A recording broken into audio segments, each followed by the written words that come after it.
Hi friends, online agriculture classes के official YouTube channel पर आप सभी का हार्दिक स्वागत, अभिनंदन एवं वंदन करता हूं। जैसा कि आप सभी लोग जो भी आगामी स्टूडेंट्स यूपी कैडेट की तैयारी करना चाह रहे हैं 2024 के सेशन में, 25 के सेशन में या आगामी कोई भी सेशन हो आपकी, ठीक है, तो आपको यूपी कैडेट के अंतर्गत बेसिक जानकारियाँ मिलती रहती हैं। ठीक उसी संदर्भ में हम जिनका फाइनली यूपी कैडेट में सिलेक्शन हो चुका है और वो वर्तमान में चंद्रशेखर आजाद कृषि प्रौद्योगिकी विश्वविद्यालय कानपुर में अध्ययनरत हैं, तो उनके बारे में आइए हम थोड़ा सा जानते हैं और उसके बाद आगे बातचीत करते हैं। जो भी आपके क्वेश्चंस होते हैं, जो भी मन में डाउट्स होती हैं, सबको हम क्लियरिफिकेशन करते हुए आगे बढ़ते हैं। My name is Ashish Kumar Yadav. My father name is mister Sunil Kumar Yadav. I am from Billaur Kanpur नगर।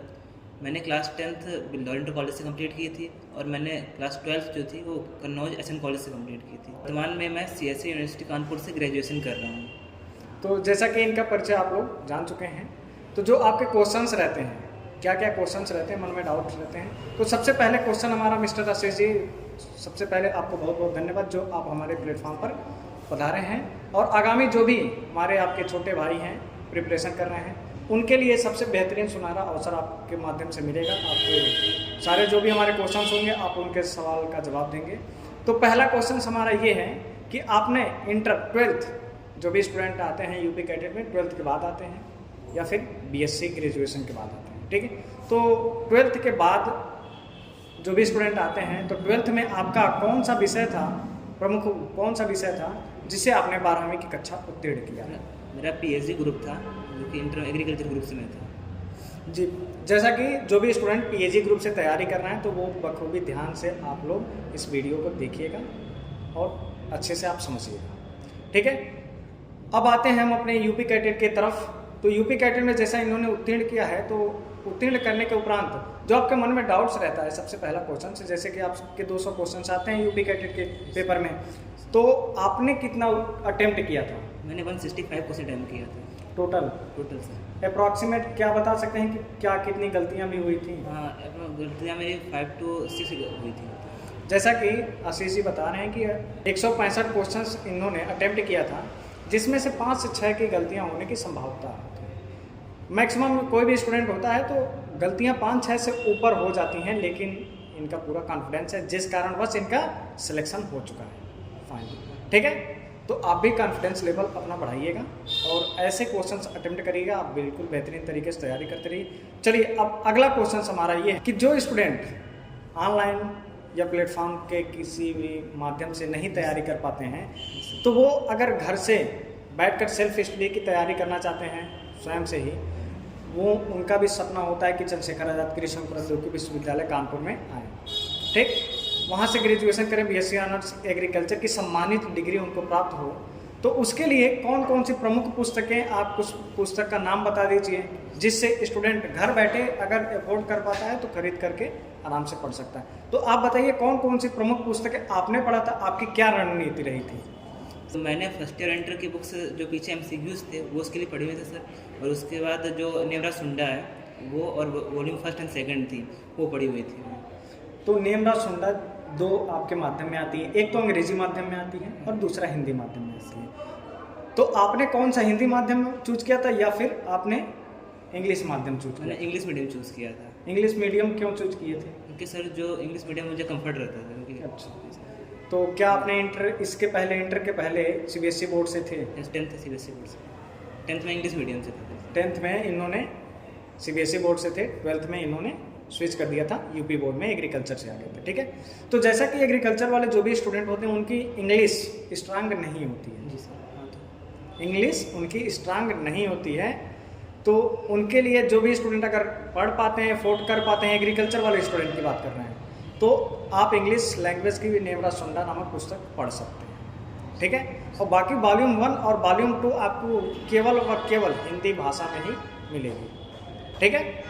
तो आप इस दोनों पुस्तकों को अफोर्ड करके ले सकते हैं, पढ़ सकते हैं। और बाकी रही बात तो इंटर में जो आपने पब्लिकेशन की पुस्तक पढ़ी थी, किस पब्लिकेशन की पुस्तक पढ़ा था? इंटर में थी तिरुपति पब्लिकेशन की पुस्तक। तिरुपति पब्लिकेशन में जो भी आपके पीछे लास्ट में दी होती हैं, लगभग अबाउट जो भी पब्लिकेशन आप तिरुपति, जैसे इन्होंने बताया HM पब्लिकेशन होती है, ठीक उसी प्रकार से भारत भारती पब्लिकेशन भी आती है। तो भारत भारती पब्लिकेशन और तिरुपति पब्लिकेशन दोनों के पीछे आप देखेंगे तो मैक्सिमम क्वेश्चंस दिए रहते हैं ऑब्जेक्टिव टाइप। एक क्वेश्चन रहता है, उसके 4 आंसर रहते हैं। वहाँ से क्वेश्चन मैक्सिमम यूपी कैडेट के एंट्रेंस एग्जामिनेशन में फंसते हैं। क्या ऐसा है? कितना % फंस जाता है? अबाउट 50% फंस जाता है सर क्वेश्चन। अगर आप सही से देख रहे हैं तो एग्रीकल्चर का 50% क्वेश्चन आ जाता है। तो एग्रीकल्चर का अगर जो भी स्टूडेंट है तो वो पीछे से पढ़ेगा आराम से, बिल्कुल कंठस्थ, बिल्कुल रट लेना है आपको। एग्जामिनेशन के 1 महीना पहले आपको बिल्कुल हर तरीके से रट लेना है। जैसा कि इन्होंने बताया, बुक्स के जो भी प्रीवियस पीछे दिए रहते हैं उसको याद कर लेना है। अब यूपी कैडेट के 200 क्वेश्चंस में 180 क्वेश्चंस आप कर लिए, 20 क्वेश्चन आपका आता है जीएस का, जनरल स्टडीज या करंट अफेयर आप कह सकते हैं। उसके सेशन में आपने उसकी तैयारी कहाँ से किया था? क्या आपकी रिसोर्स रही होगी? कहाँ से आपने पढ़ा था उसको? सर उसको मैंने करंट जो थी वो यूट्यूब से पढ़ी हुई थी, और जो उससे पहले था वो बुक आती काफ़ी, वो पढ़ ली थी, और जो कोचिंग नोट्स प्रोवाइड कराया उससे। जब आप यूपी कैडेट की तैयारी कर रहे थे उसके दौरान आप कितने घंटे तक पढ़ते थे? ये काफ़ी लोगों का मन में ये संदेह रहता है कि मैं 10 घंटे पढ़ूंगा तब होगा, या 8 घंटे पढ़ूंगा तब होगा, या 2 घंटे पढ़ूंगा या 1 घंटे पढ़ूंगा। आपका क्या पर्सनल ओपिनियन है और आप कितने घंटे पढ़ते थे? मेरा तो 8 से 10 आवर था, पर ज़रूरी नहीं आप कितने, बस जितना पढ़ना, आप कंसिस्टेंसीज पढ़ना। आप 5 to 6 आवर पढ़ रहे हैं तभी आप कंसिस्टेंसीज पढ़ना फिर उसे। अगर ज़रूरी नहीं कि आप में से 10 से 12 घंटे पढ़ें या डेली, उसे बस कंसिस्टेंसी रखना है आपको। मतलब कहने का मतलब यह है कि अगर 5 से 6 घंटे पढ़ें तो ईमानदारी पूर्वक पढ़ें, उसमें किसी प्रकार का डिस्टर्बेंस ना हो, यही तो। 5 से 6 घंटे आप पढ़िए, कंसिस्टेंसी से पढ़िए, ध्यानपूर्वक पढ़िए, ईमानदारी से पढ़िए। क्योंकि यूपी कैडेट में निगेटिव मार्किंग का प्रावधान होता है, वो जज करता है, वह न्याय करता है आपके ईमानदारिता को। आप कितने ईमानदार हैं, जितने आप ईमानदार रहेंगे उतना ही अच्छा बेहतरीन रैंक आता है। ठीक है। अब अगला क्वेश्चन हमारा है कि मिस्टर आशीष जी, आप आगे एमएससी करना चाहते हैं या पीजी करना चाहते हैं या फिर सिविल सर्विसेज की तैयारी करना चाहते हैं? आपका आगे का क्या प्लान है? मेरा जेआरएफ का प्लान है। जेआरएफ किस विषय से करना चाहेंगे? जेआरएफ एग्रोनॉमी से। एग्रोनॉमी में ही आपकी इंटरेस्ट क्यों है? सर एग्रोनॉमी मेरा फेवरेट सब्जेक्ट है। अच्छा, आपका। और फिर नेक्स्ट क्वेश्चन आपका है, थोड़ा हम अपने लाइन से साइड होंगे तो साइड, क्या आपके जो भी आपने एग्रीकल्चर चूज किया है तो आपने मेडिकल साइंस में, इंजीनियरिंग लाइन में, या फिर डिफेंस लाइन में, या फिर बिजनेस लाइन में आप क्यों नहीं गए? इंटरेस्ट आपका जो जगह तो एग्रीकल्चर के, कृषि के तरफ, कृषि के पक्ष में क्यों जगह? क्योंकि सर मुझे आगे एआरएस करना था, जो एग्रीकल्चर साइंटिस्ट बनना हुआ था, इस वजह से मैं एग्रीकल्चर मैंने चूज़ किया हुआ। जी जी, बहुत बहुत धन्यवाद और हमारी बेस्ट ऑफ लक। हमारी शुभकामनाएं हैं कि आप बिल्कुल एआरएस के पद पर विराजमान होइए। अब अगला क्वेश्चन हमारा ये है कि एग्रीकल्चर के ध्येय से आपको सबसे बेस्ट अपॉर्चुनिटी सरकारी नौकरी होती है या प्राइवेट नौकरी होती है? अगर प्राइवेट नौकरियां होती हैं तो प्राइवेट की तरफ बढ़ना चाहिए या फिर सरकारी का इंतज़ार करना चाहिए, या सरकारी की तरफ पढ़ते पढ़ते सरकारी नौकरी ले लेना चाहिए? आपका क्या पर्सनल ओपिनियन है? मेरा ओपिनियन है सरकारी नौकरी बेस्ट होती है, पर अगर प्लेसमेंट अच्छा मिल रहा है तो प्लेसमेंट ले लेना चाहिए प्राइवेट नौकरी अकॉर्डिंग। क्योंकि प्राइवेट नौकरियों में कहा जाता है कि काम बहुत ज़्यादा कराया जाता है। जी सर। ऐसा बात है? जी सर।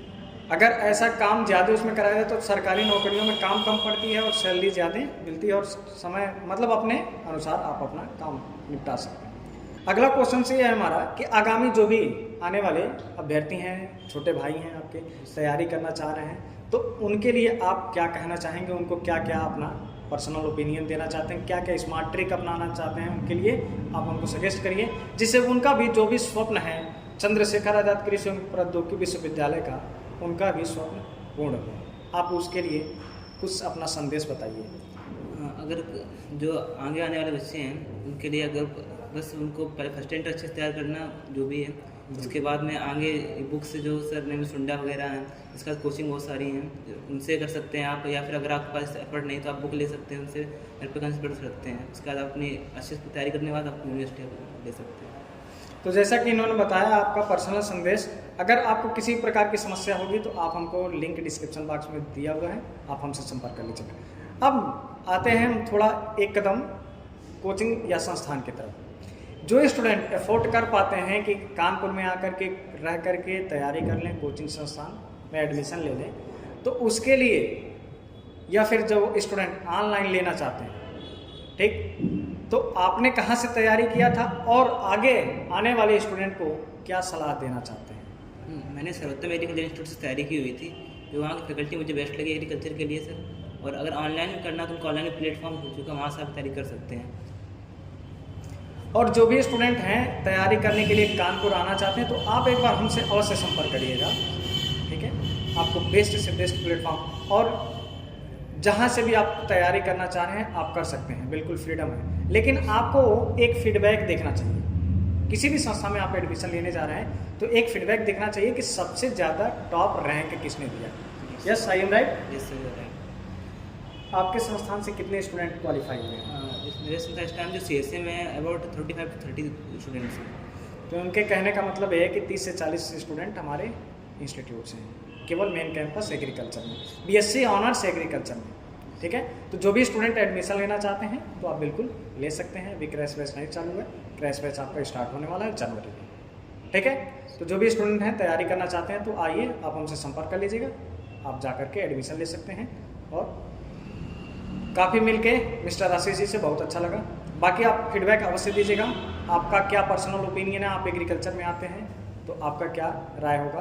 तो मिलते हैं नेक्स्ट वीडियो में किसी नेक्स्ट टॉपिक के साथ, तब तक के लिए जय हिंद, धन्यवाद।